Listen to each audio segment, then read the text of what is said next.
Hello, Brew Coven. Today I want to talk about priming your hard cider. I just finished up a batch of this passion hopped cider.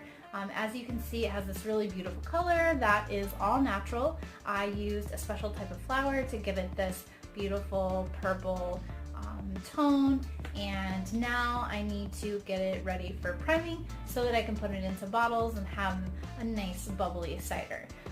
For people who are just starting out brewing cider, I think there's a misconception that when you get finished with your batch, your cider is going to be this amazing, sweet, delicious beverage. Typically, it is not sweet.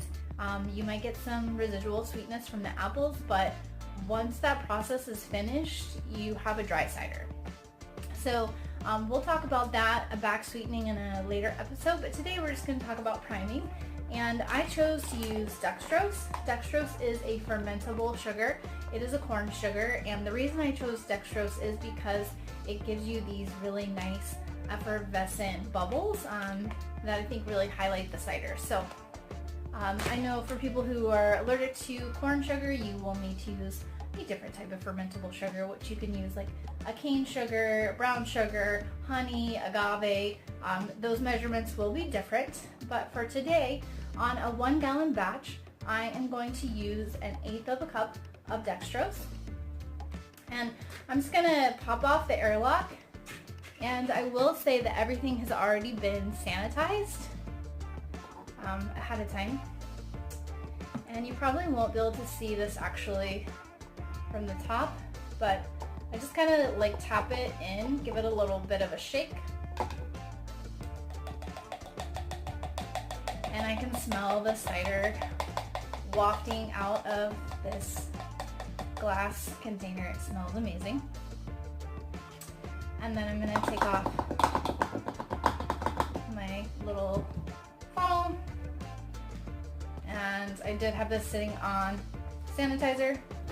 So I'm going to just kind of give it a little shake to mix it up before I take it out of here and transfer it into the bottles. I'm going to be using bombers today, and I'm not going to be able to actually show you that process just because I have limited space. So as you can see, it's starting to create a little bit of bubbling carbonation, and that's what we want.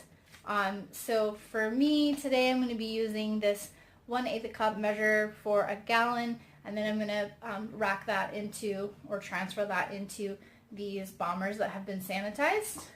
Once I pop my tops on there, I'm going to let them sit in the bottles for about a week, and then I'm going to check the carbonation level and see where that's at. And then if I'm happy with it, I'll definitely pasteurize those, safely pasteurize those, so that there's no chance of any bottle bombs happening.